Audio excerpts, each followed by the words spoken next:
കേരള കോൺഗ്രസ് മാണി ഗ്രൂപ്പിന് വേണ്ടി ജോസ് കെ മാണിയും മറ്റ് നേതാക്കളും പൊരുതി തന്നെ നേടിയതാണ് ഇടതുപക്ഷത്തിന്റെ അംഗീകാരവും വിശ്വാസ്യതയും.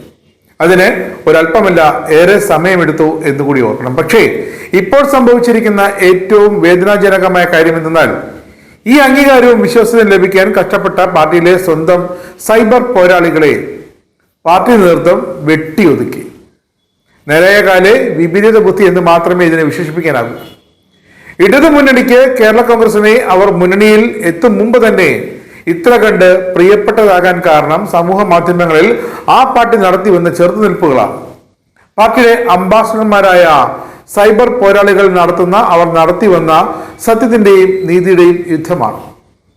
CPM പ്രവർത്തകർ പോലും അമ്പരം നിൽക്കുന്ന ഒരവസരത്തിൽ ക്യാപ്സൂളുകളെ വെല്ലുന്ന മറുപടികളുമായാണ് അവർ എത്തിയിരുന്നത്.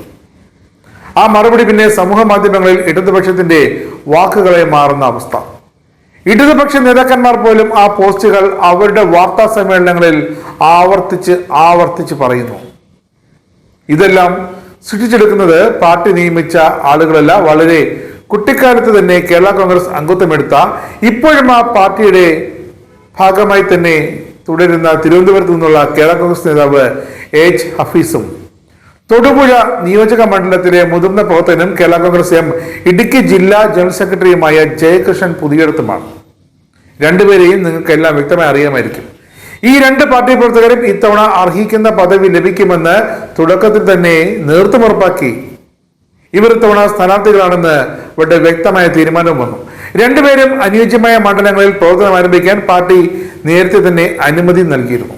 ഹഫീസ് അങ്ങനെ തിരുവനന്തപുരം ജില്ലാ പഞ്ചായത്തിലെ കണിയാപുരം ജില്ലാ ഡിവിഷനിലെ സ്ഥാനാർത്ഥിയാണെന്ന് കണ്ട് വാർത്തകൾ പുറത്തു വന്നു. അതിൽ പാർട്ടിക്കുള്ളിലോ മുന്നണിയിലെ ഒരു എതിരഭിപ്രായമോ ഉണ്ടായിരുന്നില്ല എന്നതായിരുന്നു സത്യം. ജയകൃഷ്ണൻ പുതിയടത്ത് അദ്ദേഹത്തിന്റെ സ്വന്തം വാർഡായ ഇടവെട്ടി ഗ്രാമപഞ്ചായത്തിലെ 4-ാം വാർഡിലും പ്രവർത്തനം തുടങ്ങി. ഇരുവരും പോസ്റ്റർ വരെ അച്ചടിച്ചു. അവസാനം തീരുമാനം വന്നു, ആ സീറ്റുകൾ CPM ഏറ്റെടുക്കുകയാണെന്ന്.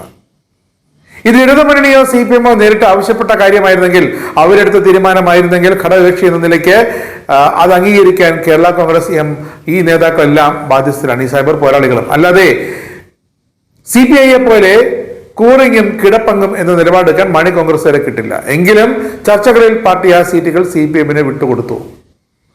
എന്നാലും ഈ രണ്ടുപേർക്കും, ഹഫീസിനും ജയകൃഷ്ണനും, സീറ്റ് കിട്ടിയില്ല. എന്തായിരിക്കും അതിന് കാരണം? എനിക്ക് മനസ്സിലാക്കുന്നത് താക്കോൽ സ്ഥാനീയരായ നേതാക്കളുടെ കാൽ തൊട്ട് വന്ദിക്കാൻ ഒരുമ്പെടാത്തതാണത്രേ ഈ സീറ്റ് കയ്യിൽ നിന്ന് പോകാൻ കാരണം.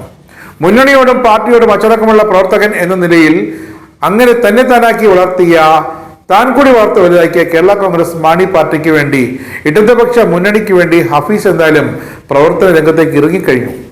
ഇടതു മുന്നണിക്കൊപ്പം ഇനി അങ്ങോട്ട് കുറച്ചു കാലം നിൽക്കാനാണ് ഹഫീസിന്റെ തീരുമാനം. പക്ഷേ ജയകൃഷ്ണനാകട്ടെ അത്ര വിനയമുള്ള രാഷ്ട്രീയക്കാരനല്ല. കൈപൊള്ളിയാൽ വേദനിക്കുമെന്ന് ജയകൃഷ്ണൻ അറിയാം.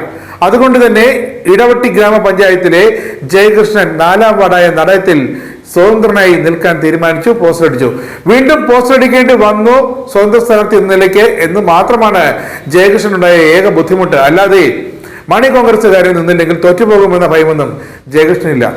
ഇതുവരെ മാണി ഗ്രൂപ്പിന് വേണ്ടി സൈബർ പോരാളികളായിരുന്ന ജയകൃഷ്ണനാണ് ഇപ്പോൾ പോരാട്ടത്തിന്റെ സ്വതന്ത്ര സ്ഥാനാർത്ഥിത്വത്തിന് വേണ്ടി ജയിക്കാൻ വേണ്ടി നിൽക്കുന്നത്. ഹഫീസാകട്ടെ പണ്ട് TM ജേക്കബിനൊപ്പം യുവജന വിഭാഗത്തിൽ പയറ്റി തെളിഞ്ഞു വന്ന് പാർട്ടിയിലേക്ക് എത്തിയതാണ്. TM Jacob കോൺഗ്രസുകാരനായിരുന്നു. ഹഫീസിനും ചോറിങ്ങും കൂറങ്ങും എന്നൊരു നിലപാടില്ല. അതുകൊണ്ട് തന്നെ ഈ തെരഞ്ഞെടുപ്പ് കഴിയുന്നതുവരെ ഇടതു മുന്നണിക്കൊപ്പം പ്രചരണ പരിപാടികളിൽ ശക്തമായി തുടരാൻ തീരുമാനമെടുത്തു. തുടർന്നുകൊണ്ടിരിക്കുകയാണ് ഹഫീസ്. ഇനി അങ്ങോട്ടും മാണി ഗ്രൂപ്പിന് വേണ്ടിയുള്ള സൈബർ യുദ്ധം ഹഫീസും ജയകൃഷ്ണനും കടുപ്പിക്കില്ല. കാരണം ഹഫീസ് ഇടതു മുന്നണിക്ക് വേണ്ടി പൊതുവെ തെരഞ്ഞെടുപ്പ് രംഗത്തേക്ക് ഇറങ്ങിയിരിക്കുന്നു, പ്രചരണവുമായി രംഗത്തിറങ്ങിയിരിക്കുന്നു. ജയകൃഷ്ണനാകട്ടെ ഇടവെട്ടിയിലെ 4-ാം വാർഡിൽ സ്വതന്ത്ര സ്ഥാനാർത്ഥിയായി വിജയം കൈപ്പിടിയിൽ ഒതുക്കാൻ വേണ്ടി മത്സരിക്കാൻ ഇറങ്ങിത്തിരിച്ചു. എന്തായാലും ഹഫീസിന് തിരുവനന്തപുരത്തും ജയകൃഷ്ണന് ഇടവെട്ടിയിലും സംഭവിച്ച ആ വെട്ടിൽ പാർട്ടി നേതൃത്വത്തിന് എന്ത് പറയാനുണ്ടെന്ന് പലരോട് ആരാഞ്ഞിട്ടും ആർക്കും മറുപടിയില്ല. കാരണം മുതിർന്ന പാർട്ടി നേതാക്കൾ പോലും പ്രതീക്ഷിക്കാത്തൊരു സംഭവ വികാസമാണ് ഇവിടെ കേരള കോൺഗ്രസും ഇടതു മുന്നണിയുമായുള്ള സീറ്റ് വിഭജന ചർച്ചയിൽ നടന്നിരിക്കുന്ന. 1023 സീറ്റുകൾ, 1000-നപ്പുറം 1023 സീറ്റുകൾ ലഭിച്ചു. അതിൽ 1000-ലേറെ സീറ്റുകൾ വിജയിക്കുന്നവരെ ഹഫീസ് പ്രവചിച്ചിരുന്നതാണ്. സ്ഥാനാർത്ഥികളെ പ്രഖ്യാപിച്ചപ്പോൾ തന്നെ ഹഫീസ് പ്രഖ്യാപിച്ചു ഇത്രയും സ്ഥാനാർത്ഥികൾ തങ്ങൾ 1000 കടക്കും ഇത്തവണ. കാരണം അത്ര കണ്ട് ചങ്കുറ്റമുള്ള, അത്ര കണ്ട് കരുത്തരായ സ്ഥാനാർത്ഥികളാണ് ഇത്തവണ കേരള കോൺഗ്രസ് മാണി വിഭാഗം തെരഞ്ഞെടുപ്പ് രംഗത്തേക്ക് ഇറക്കി വിട്ടിരിക്കുന്നത് കേരളത്തിലെ എല്ലാ തദ്ദേശ സ്ഥാപനങ്ങളിലും. പക്ഷേ മറ്റുള്ളവർക്ക് വേണ്ടി പ്രചരണവും സൈബർ യുദ്ധവും സൈബർ പ്രതിരോധവും ഒക്കെ തീർത്തുകൊണ്ടിരുന്ന ഹഫീസും ജയകൃഷ്ണനും മറന്നുപോയി തങ്ങളുടെ സ്വന്തം കസേര ഉറപ്പിക്കാൻ. അല്ലെങ്കിൽ എത്രയോ കാലമായി അർഹതപ്പെട്ടതാണ്, ഇപ്പോഴെങ്കിലും ഇനിയെങ്കിലും ഒരു ജനപ്രതിനിധിയായി, 4 പേരറിയുന്ന ജനപ്രതിനിധിയായി ജനങ്ങൾക്ക് വേണ്ടി സേവനം ചെയ്യണമെന്ന അവരുടെ ആഗ്രഹം, ആ കസേര ഉറപ്പിക്കാൻ, ആ സ്ഥാനാർത്ഥി സീറ്റ് ഉറപ്പിക്കാൻ ഇരുവർക്കുമായില്ല. കാരണം ഇരുവരും കേരള കോൺഗ്രസ് മാണി ഗ്രൂപ്പ് വിഭാഗത്തിന്റെ അല്ലെങ്കിൽ ഇടതു മുന്നണിക്ക് വേണ്ടിയുള്ള സൈബർ പോരാട്ടത്തിന്റെ ഭാഗമായുള്ള ആ പോരാട്ടം തുടർന്നുകൊണ്ടിരിക്കുന്നു. എന്തായാലും താക്കോൽ സ്ഥാനീയരായ നേതാക്കളെ താണു വണങ്ങാത്തതാണ് ഇരുവർക്കുമുണ്ടായ ഈ ബുദ്ധിമുട്ടിന് കാരണം. എന്തായാലും ഈ തെരഞ്ഞെടുപ്പ് കഴിയുന്നത് വരെ ഹഫീസ് ഇടതു മുന്നണിക്കൊപ്പം പ്രചരണ പരിപാടികളിൽ സജീവമായി ഉണ്ടാകും. അതിനുശേഷം തീരുമാനിക്കുമെന്നാണ് അറിയുന്നത്. ഇനി എന്ത് വേണം, എന്ത് അങ്ങോട്ട് മുന്നോട്ട് പോകണം, രാഷ്ട്രീയം അവസാനിപ്പിക്കണമോ അതോ